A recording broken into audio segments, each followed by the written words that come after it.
We are on to week 5 in the NFL, and that brings a new wrinkle to the fold: bye weeks. Another great aspect about DFS, you don't really need to worry about bye weeks. However, with 2 teams in London again, 4 teams with the week off, this is the smallest player pool we've dealt with on the main slate. It's a good thing I got good people here to help you. Let's jump into it.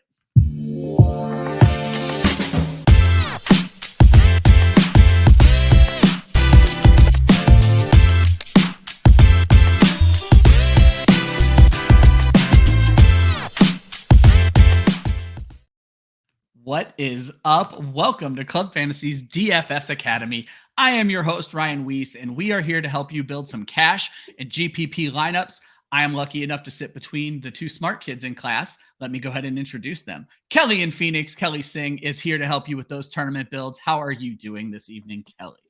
Super good. Testing out these new lights. I keep bringing it up on every show that I got these new lights, and they are cooking me. So we're trying something new. They're a little further away. They're a little turned down. I was going to say, so I was going to use the phrase, you look warm, but I didn't mean warm as in they're cooking you. I meant like it was a very inviting. Whereas like I have these white lights that film on my billboard of a forehead, and I really need to adjust the lighting a little bit. But it's good today because my face is really red and this just drowns me out. So it's good. This isn't what people came to listen to, but you're learning a little bit about behind the scenes lighting. Yeah, exactly. But no, you look fantastic, Kelly. You ready to take over this halftime of the Chicago Bears game and start talking some DFS, I imagine. Why not? Let's do it. Austin kicked my butt last week, but we'll talk about that later. I got to be honest, your host completely slacked. I didn't even check the score, so I'm glad you guys did because I did not do what I was supposed to do today. Thank you for bringing that up, Kelly. I just decided not to write mine in because I'm boycotting. Okay, I love it. And as Kelly alluded to, our other host is Austin Amandolia. Austin is here for the smaller fields and the cash play tournaments. Austin, how are you doing tonight? I'm doing great. I just learned I got to add in another W in the win column. So excited about that. Other than that, I've been in a lot of loud rooms the past few days with some work events. And so my throat is a little bit not here right now. It's going to be fun. There's going to be some cracking voices, but we're here to talk about week 5. There you go. It's funny. I've done the Monday morning show with Austin for many, many weeks now, and he's never tired, never voice cracking, never hungover like my current Monday co-host, Josh Hudson. And now I get on a show where we're recording at halftime of the Thursday night game, and my guy is just groggy, is worried about what he's going to say in tonight's show. It's going to be a very interesting episode. Kelly, it sounds like you might be doing the heavy lifting. So... as a reminder, I'm just kidding. Not on this show. Kelly always does the heavy lifting. That's true. And now she has better lights to do it. As a reminder, folks, we don't just talk DFS. You can actually play with us. They're not expensive contests, little $2 contests on both FanDuel and DraftKings. They're getting so close to filling up every week. And as they start to fill up more often, we will expand them. So if you've tried to get in and haven't been able to, keep trying. Get in early. You can find the links in the description of the show, and also in Austin's article that'll drop tomorrow, Kelly's article that'll drop Saturday. Every one of our DFS articles is going to have a link where you're going to be able to get in and play in some contests with us. I want to discuss something with you guys before we get into it. I've pointed out numerous times that I don't think I'm very good at DFS. I'm getting better listening to you guys. I've done well cashing, except for last week. It was a very weird week for me. But Austin, you and I have talked about this a little bit, and this is more about the smaller tournaments. Kelly, I'm going to ask you a little bit about the bigger tournaments. But Austin, something I ran into 2 weeks ago where I was doing well, but I went in and checked my lineups after the 1:00 games. And I'm not a big bankroll guy. I play in about 10 to 20 contests each week for very small dollar amounts. But what I noticed is in all 10 of my cash contests, and I typically do 50-50s, I was the same rank in every contest. So my question I wanted to pose to you, and you have a very good answer for this, but my question I want to pose to you is this about jumping into the same contest on Saturdays? Am I just running up against the same 50 to 100 people on FanDuel? Because it just was very eerie to me that I was the same rank in every contest. Do I need to get in on different days of the week? Yeah, so I think probably it's not so much about the day of the week that you're entering your contest and that you are playing against the same people in all those contests, because there are people that are probably creating their lineup on Tuesday, Wednesday, Thursday, and just entering a free lineup, or maybe they just enter in one contest and then they enter more on Saturday. And so it's not necessarily that there's anything that you're going to be picking going up against similar lineups because of the day of the week that you're entering those contests on. But what is the case is that in these 50-50s, where you're playing against 100 people on FanDuel, the largest size is 100 people, you're going to have the same range of scores pretty much between each of the contests, because cash players are going to be playing similar lineups. And so the range of scores is going to be very similar. So if you score below the cash line for that week, which on average is 120 on FanDuel and 135 to 140 on DraftKings, then you're probably going to just fail to cash in all of those 50-50s. Interesting. So I'm sorry, go ahead. You're good. For me, what I would say is only enter one 50-50 lineup then, because then you are saying, I'm going to meet the cash line in this one place, and then use the rest of your bankroll for cash lineups to do head-to-heads, so that you're getting the opportunity to beat people who to make money off of the people you're beating in those 50-50 contests, even though you may not cash in all of your 50-50 contests. Perfect. I think it makes a lot of sense. And you brought up a lot of really key points. I think the most important thing you brought up is maybe diversifying a little bit. I think I really latched on to 50-50s because of articles I read of yours last year, and I didn't do very well in head-to-head. So I think it's just really about spreading it out around a little bit. Kelly, when it comes to the bigger tournaments, I allow myself to play the FanDuel Millionaire Maker, which around this time they stop even paying $1 million to first place anymore, so it shouldn't even be called that, but whatever. Anyway, I allow myself to play that because it's cheaper. And that's kind of like my lottery ticket every week. Again, I am not good at DFS. I think the most I've ever won in one of these contests is like $20 in the bigger contest. Do you diversify what you're playing in these enormous tournaments as well? Or are there certain tournaments you're looking for every week to make sure you get a little skin in the game? Yeah. I actually like to look and see what I can get for $3 or $5. And I want to find one that's not like 2,500 million people. So right now I actually was just scrolling, and I'm really liking some of these $5 tournaments with $80,000 in prizes, $50,000 in prizes, and they're under 20,000 people, which feels better. Okay. And they're not going to fill probably either. So that's another story. But actually, I have a question for both of you. Kelly, I know with the bigger tournaments, every bigger tournament for the most part is a multi-lineup tournament, correct? So does that make a difference to you when you're looking at GPP tournaments? No, not usually. I think the one thing that stresses me out when I play GPP tournaments is because I don't play hundreds of lineups. Exactly. Yes. Okay. So we feel the same way about that. But I enjoy it, and I enjoy seeing, what my handful of lineups are going to do against all of these people. So I guess I hate to say it, for sometimes in these GPP tournaments, it's not about, am I going to cash the biggest amount of money if I cash any money? It's like, where did I land among these 20,000 people? No. Depends on my vibe that week. But yeah, I tend to play like a $3 to $5 tournament. And they're usually fewer people, but of course the prizes are less. The one thing I hate is when it's like, the prize is $5,000 spread among 5,000 people.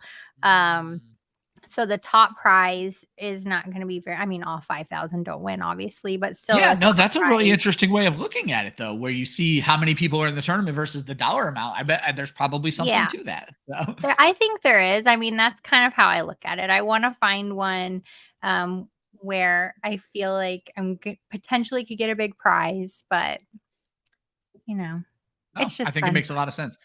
Austin, same sort of question, because I'm starting to rethink this. Now, I know you just told me don't play a lot of 50-50s, but I tend to steer clear of any 50-50s where they allow lineups. I'm certainly only putting one lineup in them. But now I'm thinking, that's probably not the best idea, because if you have people tinkering and putting a lot of lineups, I have a better chance to beat some of those. Oh, you're shaking your head. That's not what people do, though. So that's the thing. So the thing about these multi-entry cash lineups. Yeah, I was gonna say we're talking specifically about cash here, folks. For cash lineups, is that the best cash players in the world would just go and put the same lineup in I 20 thought so. times. Okay, so I'm right that I should avoid them. Yeah, so you should avoid them because they are just there because they can like put in like 20 lineups and all of them are number one. It is the most infuriating thing. Like, do the single lineups, because then everybody is condensing on the most the least common denominator players, the players that you think have the safest floor, that are the surest things. And that's also frankly my approach with tournaments. When I do play them, I usually play 1 or 2 tournaments a week, and I usually do single entry because I don't have to compete against someone who is tinkering with 20 different lineups, unless I'm saying I'm gonna max enter. And so I will sometimes do a 20 max entry tournament, usually just the 10 center on DraftKings, because I can spend $2 and max enter, which is fun. But yeah, with the cash, like, avoid the multi-entry unless you are just like an elite cash player. Otherwise, you're just going to get buried. Okay. Hey, I'm glad I called that right. My gut took me in the right direction. And I think one last thing I want to get to before we get to the actual show that Austin said to me that I think I needed to hear was, this all got brought up because I did really well for 3 weeks and got my ass kicked last week. And Austin said, if you did well for 3 weeks, don't change it because of one bad week. That's the same thing I felt, Ryan. Yeah. Like, I had been killing it in general, just with picks and props. And then your picks have been on fire last week. Literally light them on fire. It was like, I'm talking myself down, like, well, it wasn't that bad. I guess if you built your lineup around this guy, but ignored all of these people. Well, let's get to that, because you guys did name a few of these guys I'm about to name. So answers to the test. This is last week's winning lineup in Slate Breaker. So for the Millie Maker, 253.7 points. Josh Allen, Christian McCaffrey, Khalil Herbert, Stephon Diggs, Nico Collins, Adam Thielen, Pat Freiermuth, Michael Wilson, who was mentioned on this show, and the Los Angeles Chargers defense. I'm going to let you guys give your takeaways from that. Kelly, I know you have a great one on Michael Wilson, I'm sure. Slate Breaker, Christian McCaffrey, 51.7 points on DraftKings, 45.2 on FanDuel. I believe it was 4 touchdowns. And if I remember correctly, I don't know if Juszczyk actually scored a touchdown, but the long story short was there was a 5th touchdown on the table that was not given to him because Kyle Shanahan hates us. So Kelly, I'm going to get started with you because you put Michael Wilson in your cash lineup last week because you had a feeling. I don't know if it was a 7 for 7 for 88 yards and 2 touchdown feeling, but you had a feeling, and man, that had to feel good. And I believe you guys both agreed on Josh Allen last week too. So. It did feel good. And it actually is funny because I was on quite a few shows last week too. And one of them, we actually built lineups. And I'm like, you know what? I'm going with what I said on DFS Academy. I'm going to spend that tiny bit of salary I have left on Michael Wilson because he's been just climbing week after week, more and more and more. And holy cow, I don't know how much more we could expect out of him, but it was exciting. Yeah. Austin, looking at that lineup, the surprise names, Michael Wilson, Khalil Herbert. I mean, that might be it. Pat Freiermuth had not had a good season, but had himself a good game. Any takeaways from those lineups? Yeah, I think the thing that was interesting to me about this is I feel like the go-to strategy for tournaments last week was like stack in on the Miami Buffalo game. And this one just like took Josh Allen, Stephon Diggs, and got out and did well. And I thought that was really interesting. Like, sometimes I feel like it's easy to get into the space of like, you need Josh Allen, Stephon Diggs, throw in Dawson Knox, come back with like, and do all of, and like really stack these. And sometimes you don't need that. You just need the 2 best players from that game and then go elsewhere. Yeah. Absolutely love it. So that's a little bit of advice you guys can take from someone who made $1 million last week. No one on this show. We're just talking about their lineup. It'll be this show eventually, though. Let's get to top of the class. These are the high price players, $8,000 or more, that we're targeting in cash and tournaments. Austin's going to help you with cash. Kelly's going to help you with tournaments. Austin, get us started on top of the class this week.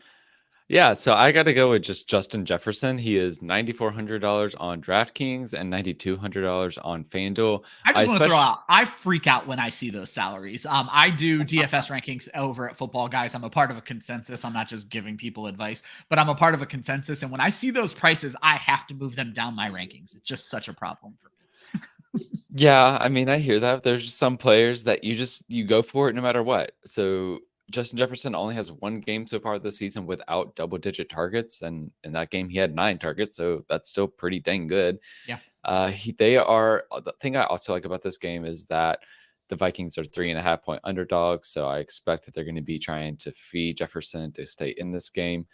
I would say this is more of a FanDuel play for me this week, just because I think it seems like good odds Justin Jefferson is going to continue to have 100-yard games and maybe get in the end zone, which with that, he's going to be fine on FanDuel. He needs to do a little bit more than that on DraftKings because we need, just because of where his salary is at, we're going to need probably 8 or 9 catches, 100 yards, and a touchdown, which he can do in his sleep. But I do feel a little nervous because he's going to draw a lot of attention on DraftKings. Honestly, though, there's a good chance I don't have anyone priced this high in my cash lineup this week. If you're going that way in your cash lineup, I think Justin Jefferson's a great place to build from. It's probably been a month since I've had you guys clarify this, but remind me if I'm right here. FanDuel is 60,000, DraftKings is 50,000. Yes. Mm-hmm. So it's weird, not necessarily weird, but he is insanely more expensive on DraftKings than he is FanDuel right now because for them to be the same price, that's a problem on DraftKings. Yeah, exactly. Okay, that makes a lot of sense. And then Kelly, you're sticking with your guy. You have been consistent, and he has paid you back most weeks. This is why I was kicking myself last week. Yeah. Because I bought fully in to the Browns defense hype. I was shaking in my boots, thinking they're just going to stop everything. And you can blame me. Josh Hudson is blaming me. He's saying it's all my fault. I gave you credit on our Monday show, and I want to give you credit again. We love accountability at Club Fantasy. And your first tweet on Sunday that I saw, or maybe it was Monday, was this is the best defense in the league. I wish I didn't follow that data point.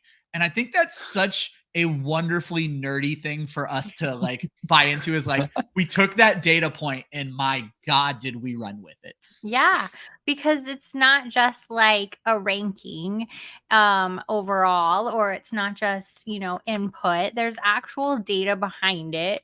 And when I pick my players, I'm not just looking at the team's defensive ranking so far. I'm also looking at the play versus the position rankings, and it just all looked really bad, and I wanted to just have nothing to do with it, and it made me sad. Yeah, it makes great sense. It made you sad in fantasy, but it had to bring a smile to your face, especially when Mandrews got into the end zone twice, because that's the one that Josh hates me for. I was so down on the guy, and and to be fair, I take my own advice. I benched him for Zach Ertz in a league. I didn't play him either in some of my leagues. Rachel asked my advice, and I'm like, I'm just staying away from it. Yeah. And that was my advice, is I wasn't going to risk it. It was bad. That was bad advice. But I honestly don't know. If I don't follow my own process, then what good is it? Why have a process? So it was part of the process. I adore that. Next section, guys, is Band Nerds. I didn't even get to talk about that. With Lamar Jackson was the actual I was going to say, we talked so much about the Browns defense. I got caught up.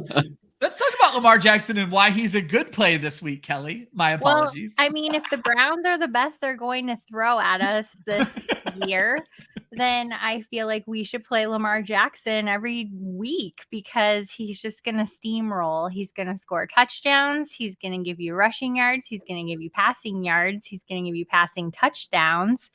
So why not? I feel like the high price this week, 7.8 on DraftKings, 8.4 on FanDuel, might be keeping some people away. But also on the flip side, there are just some other really strategic plays that could be made this week, which is also spreading out the rostership, I think. But only 3 to 4% of rosters are going to have Lamar Jackson this week. And we've talked about it. I'm sure it's probably coming up later in the show. If it doesn't, we've talked about the Tennessee funnel defense forever, and we should see it again, even though Joe Burrow continues to just let the world down at this point. So we're going to talk about that. Yeah, I was going to say that one's going to come up. Yes. So sorry to try to move on Lamar Jackson, as me and Kelly just, whined about their Cleveland Browns defense completely letting us down. I do want to throw one defense out of the Cleveland Browns defense. Sometimes your offense puts you into very bad situations, and they had an offense with a rookie quarterback that could not move the football. So just one of those things. Now we'll move on to band nerds, $6,000 to $8,000 players. These are the good students that are just not quite able to reach the top of the class. Kelly, I'm going to let you go ahead and get us started because it kind of plays with your quarterback. So. Yeah, I gave you a little line there. My boyfriend's back and you're going to be in trouble. Mark Andrews. We're going to stack him up with Lamar Jackson this week because I want to. 5.5K on DraftKings, 7.6 on FanDuel. Super, super manageable. Yeah, I think we're good there because what we learned and what we already knew is if there's any hint of trouble, Mark Andrews is Lamar Jackson's security blanket. No matter who else is on the field, we can have Zay Flowers, we can have nice things, but none of them will ever replace the relationship that he has with Marquis. I want to kind of ask about that a little bit. Mark Andrews was a little banged up to start the season. Zay Flowers kind of emerged. Is this a situation where we got a little bit too high on Zay Flowers? The passing volume hasn't been there for Baltimore yet, but maybe it's something to come later. I saw something where we may have all overreacted to the passing volume of the Baltimore offense, where we're seeing Lamar Jackson get the ball out of his hands quicker than he ever has in his career. I don't think that we were all too high on Zay Flowers. I still think Zay Flowers is a good play. I still think they're going to play by committee. I think last week he got, kind of bottled up, whereas Mark Andrews is an enormous human being that can leap tall buildings in a single bound, and his hands are made of Velcro. So, some of those catches he made, nobody else could make. Yeah. So I don't think it's that we're too high on Zay Flowers. I just think there wasn't an opportunity because of the defense, perhaps. Yeah, I think that makes a lot of sense. And like I said, it was definitely not the way we expected that game to go. But Mark Andrews had to remind everyone who he was. He did a damn good job of that. Keep going, Kelly, because you're talking about what I think is becoming a favorite person amongst fantasy football owners with back-to-back enormous games. And none of us even know how to say his name right. Yeah. Well, apparently he doesn't either, because from what I understand, he just kind of like on a whim changed how you pronounce his name. So. That is just wild. But I heard it rhymes with train, chain. No, he wants it to be Chan. It's Achane. So we're talking about Achane. I'm still on the Tran. Doesn't make any sense. Yes. Nice. I had yet to get on board, to be honest with you. I was just kind of on this wait and see, and now I'm kind of the last one to the party, apparently, but that's okay. He is killing it. He's bringing in like 28 fantasy points per game on average, which is disgusting. And I am not understanding the salary of 6.1K on DraftKings and 7.5K on FanDuel, but we're going to just go with it. In GPP games, everybody's going with it, so we won't be alone. But there are other ways that you can diversify your lineup and still benefit from those points. I love it. And Austin, your two guys are just out of my playbook. I probably was going to start my lineup with these two guys in every cash contest to begin with. They are my RB1 and I think RB3 this week in my rankings. Let's go ahead and talk about these wonderful, wonderful running backs. Yeah, I mean they've been killing it all year long, and they both have incredible matchups. So David Montgomery is my first one. He is 66,000 on DraftKings, 8,500 on FanDuel, which is a tough pill to swallow. I was gonna say they're expensive on FanDuel, plain and simple. So I'm willing to swallow it still because the Detroit Lions, they're going up against the Carolina Panthers, and they just can't stop running backs right now, except for sort of Alexander Madison a little bit, but he still did enough. We were good Yeah. for that. He keeps scoring touchdowns. He keeps getting the ball in the red zone. He's continuing to lead the Lions in touches. So I'm going to keep rolling with him. And the fact that he's only 66K on DraftKings is absurd. And then following up with that, I'm going with Bijan Robinson. He is 77K on DraftKings. Strangely enough, he's 82K on FanDuel. So he's actually cheaper than David Montgomery, which I am shocked to see. That is something I never thought I would see in my life. But here we are, FanDuel just doing weird shit since day one. When I did my rankings for DraftKings, I immediately moved Montgomery to the top. And then when I went over, I always do DraftKings first because it's full PPR. That's the headspace I started. When I went over to FanDuel, I was about to move him to the top, and I saw his salary. I was like, oh, no, there's better value. So I had to move him around a little bit there. So. Yeah, but I actually think you can play both this week, and that's my goal in my cash lineups is to do both and then save money elsewhere. For Bijan Robinson, I mean, he's Bijan Robinson. First off, he's great. And again, matchup is great. Houston Texans have been awful against the run. It's the one way that you can beat them. And hopefully this is a week where Arthur Smith can at least do the one thing that he does well, which is run the ball. The other things that I wish he would do, like feed Kyle Pitts, we're just going to ignore that for now. But if he can just run the ball this week, that's what I want. So yeah, these are my two guys. They're expensive, but you can fit them both in a lineup, especially with some interesting punt plays. As a Falcons fan, are you concerned that they did not opt to take their bye week after the London game? I don't pay attention to that much. Okay. With them, so I'm not for the performance of Bijan Robinson. From that perspective, I'm whatever. He's, a great athlete. It should be fine. Whatever. Yeah, I mean, it just seemed weird to me that they're like, "Nah, we're good. we're not going to worry about the bye." I think they did it last year, or someone did it last year, so maybe they just feel like it's not that big a deal. I don't know. They're a weird organization. Don't just whatever decisions they make. Just you just have to take it with a grain of salt. There you go. All right, guys, we're moving on to bookworms. These are the people who with their noses in the books, but easily overestimated. These are the underestimated. My goodness, I'm off it today. 4,000 to 6,000 in cash in tournaments. And Austin, because you guys have a player in common here, but you're actually talking about a guy that Kelly said, let's not forget about. So I'm going to let you keep going on this one, Austin.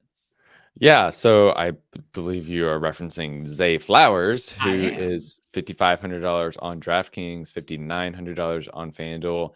And this is basically this is a roster construction strategy in many ways, because I'm putting David Montgomery and Bijan Robinson in my lineup. I think those two are going to be heavily rostered in cash lineups, and I don't want to miss out on it. So I have to figure out how to save money elsewhere. Zay Flowers, he's getting enough targets, and he's the number one receiver. I mean, as far as the wide receivers go, I don't want to, I think it's interesting to see how this is going to play out between him and Andrews, because the targets have been kind of similar over the past couple of weeks, but that may, as we alluded to earlier, change as Mark Andrews gets healthier. But he's only $5,500 on DraftKings, so if he catches 5 balls for 50 yards and gets in the end zone, that's great. Yeah. Also, Pittsburgh is giving up the second most points to receivers this year, so I feel like this matchup is weirdly good.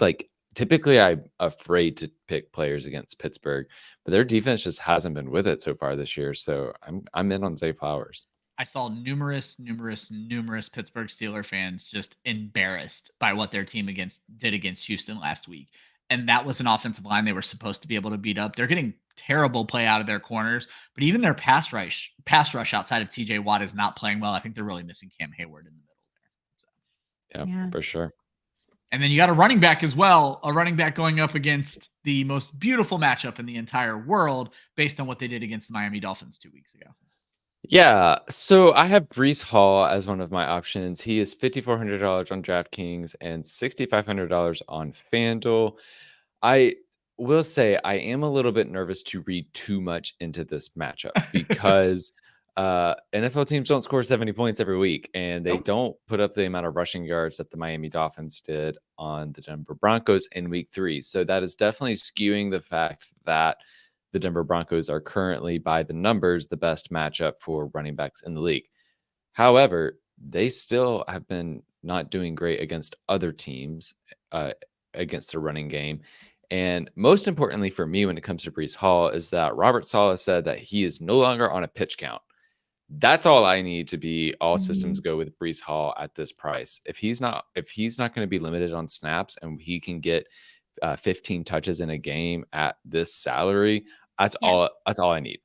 Yeah. And I'm going to let Kelly go because Kelly, you have a wonderful stat because Austin hit step 1 if he can get 15 touches a game, and then you have step 2 queued up right in your stats because you also like Breece Hall this week. Yeah, I came across a tweet with this graph that talked about missed tackles and yards after the touch, and the man Breece Hall here manages to run at least another 6 yards after his initial touch. So some of our running backs that we love are averaging 4-point-something yards per run, and we are happy with that.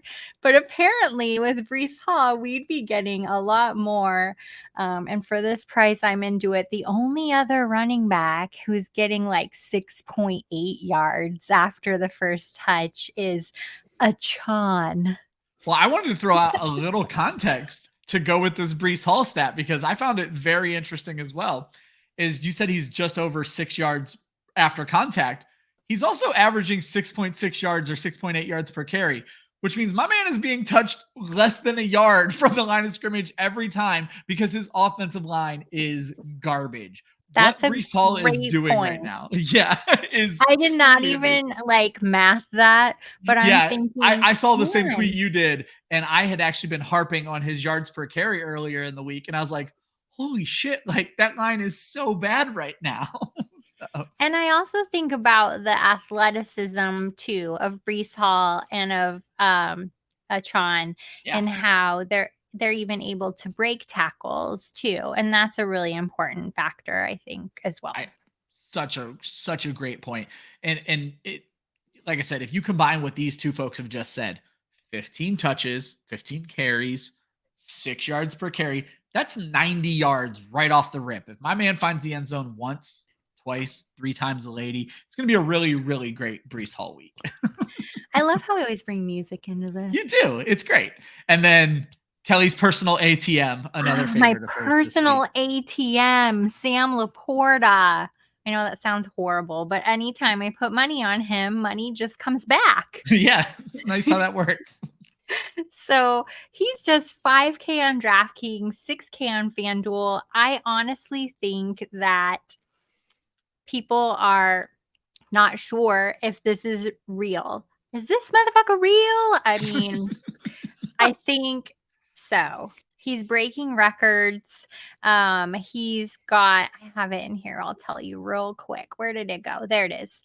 He, amongst tight ends in their first 4 career games in NFL history, he is the first in receptions with 22 receptions among all tight ends in NFL history. Crazy. In their first 4 games, and second in receiving yards with 242 receiving yards. How lucky are we as a people that we get to live in the time of Puka Nacua and Sam LaPorta in the same rookie season?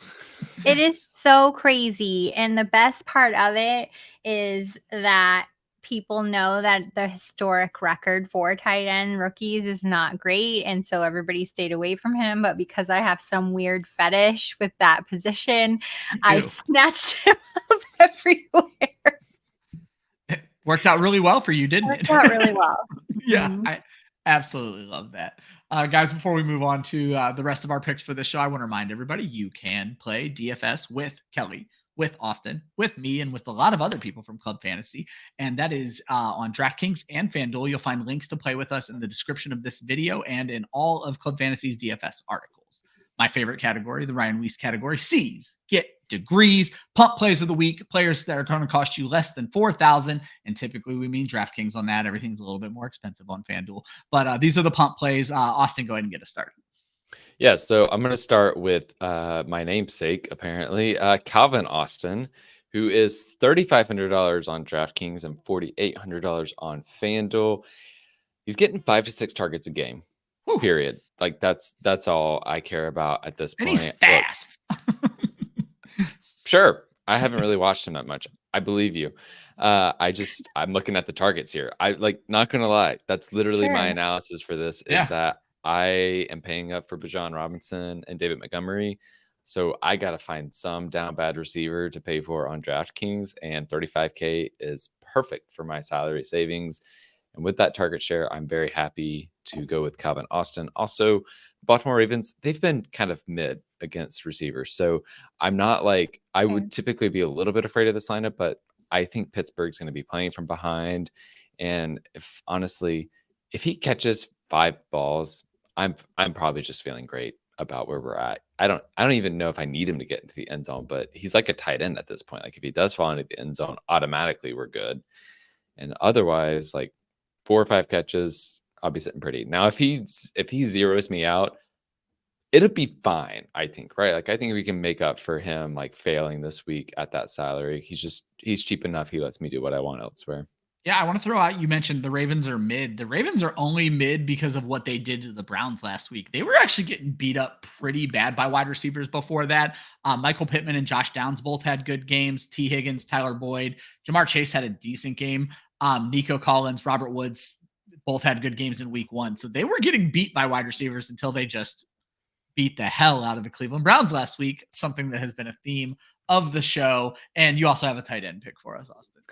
Yeah, I do have a tight end pick, and it's a tight end pick that Kelly and I have in common. So we're going to get to talk about it from different perspectives. But I have Dalton Schultz. He is $3,400 on DraftKings and $4,900 on FanDuel. I am continuing to beat up on my Atlanta Falcons, who cannot defend the middle of the field.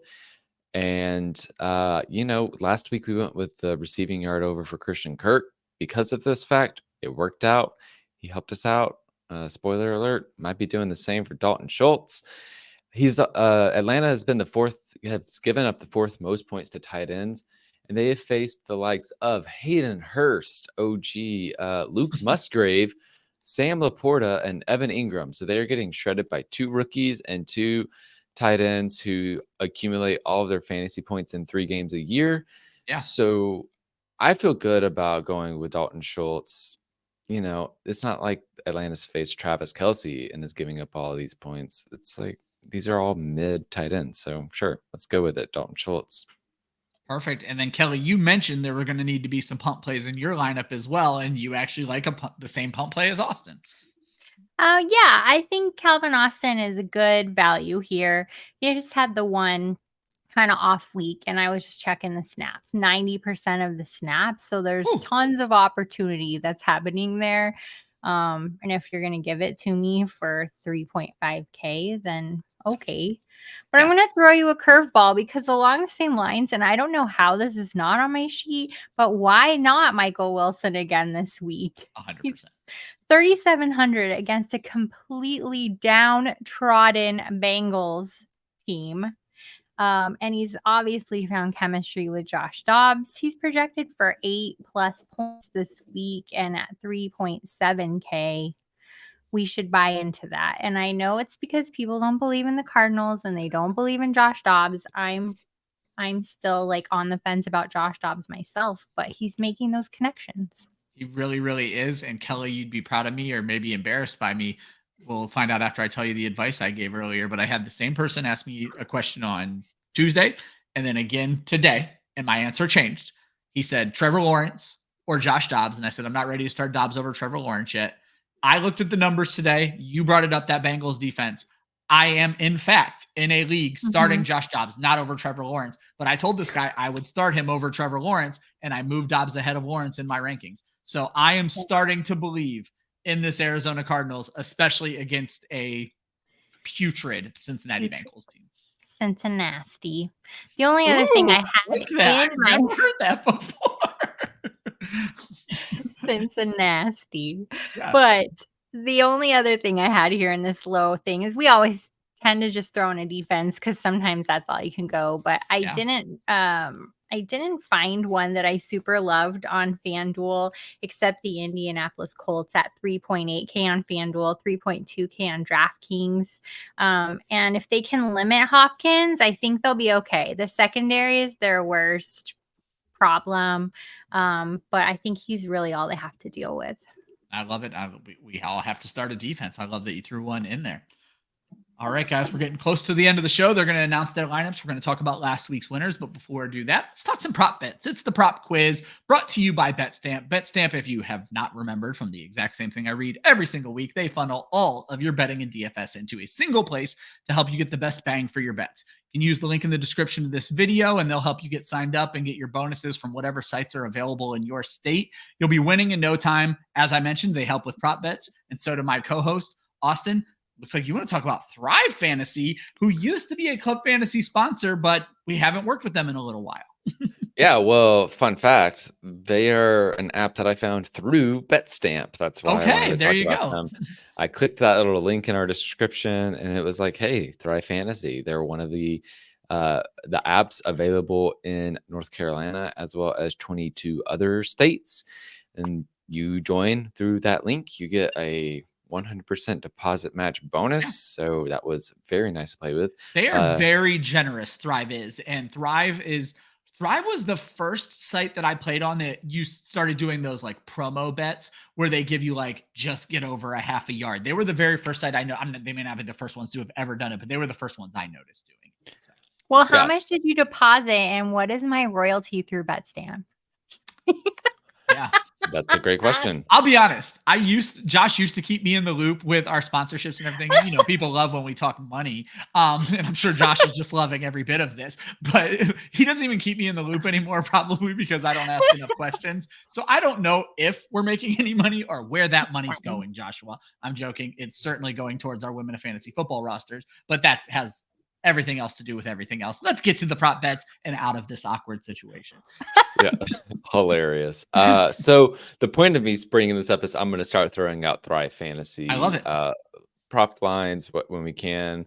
Yeah, so and I love that you're bringing up where these are because Kelly mentioned, and she didn't mention, but what we're about to mention is she likes to play a lot on DraftKings. Rachel, what I love about Rachel is Rachel asked the questions that our viewers are probably asking. And Rachel got in the group chat and asked you guys, where are your props actually at? So I'm glad we're kind of delving into that a little bit more this week, Austin. So. Yeah, and I'm going to start comparing lines a little bit more so we can kind of test out the markets. But just a real quick highlight. Last week I went 4 of 6 thanks to the freaking Cincinnati Bengals, who I guess are now the worst offense in the league. Like if you can't put up 300 yards on Tennessee Titans defense, I don't know. Lord help you. Yeah. But I'm still 69% on the year, 18 of 26. I'm expecting that to continue coming down because that's a wild record to keep up, but it is hopefully not this week.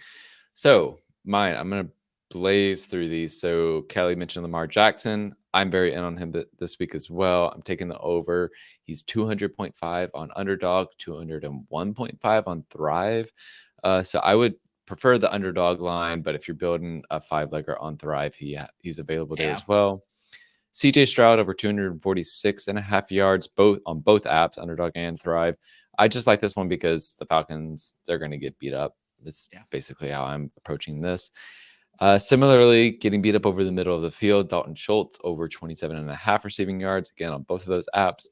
And then I think Bijan Robinson is going to be able to hit more than 77.5 rushing yards. This is on Underdog as well. I had to sprinkle an under in there because when I'm just betting the overs, I think something's about to go really wrong, which probably is anyways. But taking Miles Sanders under 40.5 rushing yards because I just believe the Detroit Lions are that good against the run, and Carolina offense is awful at the run, even against teams they should be good at against. That line is on both of those apps. And Miles Sanders does not look right. Just throwing that out there. So that's good. That's a good point. That's why you got to watch the tape, kids.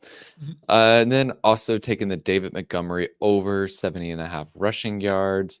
I'm loving this line. Again, that's on both apps. So I gave you 6 picks so that you have 5 for Thrive Fantasy and 6 to choose from for Underdog. Perfect. And then Kelly, you have 2 DraftKings plays for us. And what I like that you did this week is I don't think DraftKings calls it this. I know FanDuel was. you gave us some same game parlays here from your Cardinals taking on the Bengals, and then of course your guys, the Baltimore Ravens. I did. I have 2 same game parlays, one spicier than the other. Yeah. What's interesting I really is like the second one. I ended up picking one of the same lines that Austin did, Lamar Jackson for over 200.5 passing yards. That's on DraftKings, combined with Lamar for any time touchdown, combined with Ravens money line. It's plus 395. Pretty normal, nothing crazy. Very easy. Yeah, it really does. So. DraftKings at plus 1,100. So Yeah. put $10, you're gonna get 120 back. So There you go. I like it. Here's what it is: Joe Burrow under 249.5. Michael Wilson anytime touchdown. Cardinals money line. Just need the Cards to win that game at home. I'm picking the Cards to win at home. I'm going to be there cheering my face off. And they're facing, like I said, Cincinnati. That's what they look like out there. And you can send all of your hate to @Kelly in Phoenix. But even my family who lives in Cincinnati is like, this is so gross. Like, what? This is lowest scoring team in the NFL. I think they've scored 49 points. And if I'm not wrong, I think one is a defensive touchdown. It is very abysmal. ugly. I was listening to ESPN's fantasy football podcast, and they pointed out that there are 10 defenses that have scored more fantasy points than Joe Burrow. Oh, fantasy defenses have been nuts this year, though. Let's be perfectly clear. Absolutely bananas what we've seen from fantasy defense this year. As a guy who loves defense and special teams in fantasy football, I adore every bit of this. So, all right, guys, it's the Valedictorian Shootout. This is where Kelly and Austin give their head-to-head lineups. Austin edged by Kelly last week. Guys, let's just go ahead and pick the lineups. Austin, I'll let you go first this time. And yeah, reminder to everybody, this is sometimes the lineup they play against you, sometimes not the lineup they play against you. This is just them having a little fun at the expense of each other and DraftKings scoring. Go ahead, Austin. Yeah, if you somehow find me in the cash game streets, I probably will have this lineup against you. We didn't talk about this player, so you'll have to check out the A-list at DFS Academy to hear about it. CJ Stroud is my quarterback at 6K this week. Then I talked about it earlier. I got both Bijan Robinson and David Montgomery in my lineup. And then I'm riding with Breece Hall at this point. So all 3 running backs that we talked about earlier. Right now I have Tyreek Hill in my lineup at 9K. I'm a little bit nervous about this because I could see them just running all over the Giants, but I don't know. It's Tyreek Hill, so we'll see how that goes. Then I got Zay Flowers, Calvin Austin. So 2 more guys we talked about, and then Dalton Schultz at tight end. My defense, Kelly, you'll be so proud of me, even though I always pick on them. I'm going with the Cards this week. Ooh, Cardinals defense against the Cincinnati Bengals, mostly because they're cheap, and that offensive line is atrocious. And I just like, yeah, sure, go sack Joe Burrow, who can't throw the ball more than 10 yards down the field. Or move. Yeah, he's a statue. It's a problem, plain and simple. Kelly, what do you got this week? Well, I have got Lamar Jackson, Achane, Breece Hall, DJ Chark. Ooh, there's a name we haven't heard, which means they're going to score 2 touchdowns this week. That was a little bit of database, a little bit of pocketbook based. That makes sense. Yeah. Puka Nacua. I love it. Where am I? Oh shoot, where did he go? Uh-oh. Sorry, I lost my screen. Garrett Wilson. I figured that's what you were about to say. Mark Andrews. Gus Edwards. I'm on the bus. And I'm going to use, because I had virtually no money left, I'm going opposite of the defense I gave you and going with the Titans defense. Oh, okay. Yeah, sometimes you just got to throw a defense in there who you hope might do something. They're taking on a rookie quarterback, right? I'm taking on a lot of higher dollar, higher point picks, which left me with a mere $2,900 or so left. Get in where you fit in. That's right. And I actually did go back and look at the numbers, and Austin did play a completely different lineup than he told us on the show, and he only beat me by 1 point. I was going to say, so Austin goes in and fixes his lineup based on what he would play. But for the show, Austin, I think you just got to play what you say, because we're just doing this for fun at this point. Like, there's no money on the line. You can't be going in and making adjustments. You make adjustments in the cash streets, the DFS streets, as you say. But on this show, you play what you say. I'm not even going to lie, Kelly. I was thinking about that for like an hour after our show last week, where Austin was like, I pivoted to Mostert. And it's like, oh, how convenient. You pivoted to the 50-point running back from the week before. So yeah. And I'm on Kelly's side with this one. No pivots.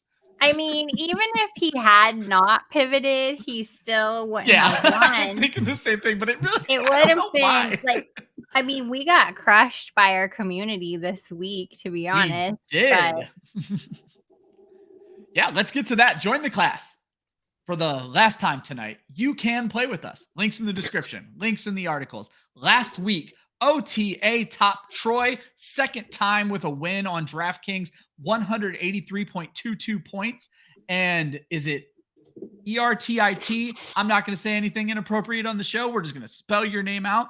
One on FanDuel with 185.5. And I was contractually obligated by our founder, Josh Hudson, to mention that he finished second in one or both of the contests. I have no idea which one it was, but he wanted a little recognition for finishing second with us. Guys, that is the show. You can follow Club Fantasy at all of the socials at Club Fantasy FFL. You can find all of our great content at clubfantasyffl.com. Before we get out of here, Kelly, remind people where they can find you and where they can find your DFS work. Just go visit me on the app formerly known as Twitter at Kelly and Phoenix. I typically do several roundup posts of what's going on, and you'll find it all there. There you go. Austin, you know the deal. Yeah, you'll find me here. You'll find me at clubfantasyffl.com. I tweet out my article every week at Austin_FFL on Twitter. X, I don't know. I still can't decide. It's Twitter. But yeah, catch me on the Twitterverse. No, I absolutely love it. And as always, folks, I just remind you, if you could hit subscribe while you're already watching this video on YouTube, it costs you nothing. It means the world to us. We're going to get to monetization eventually. That way we don't have to be embarrassed by talking about what we get paid from BetStamp halfway through our shows. That's just how it goes. Sometimes it's all good fun. We have a lot of fun doing this. That's why we do it every week. And I'm just going to ask you a simple question. Did you miss out on Jonathan Taylor and Cooper Kupp in your draft? You don't have them stashed on your IR. You have nothing to look forward to in week 5. Guess what? You can get them into your DFS lineups with absolutely no problem. Get them in there. We'll see you guys in week 6. Have a great day.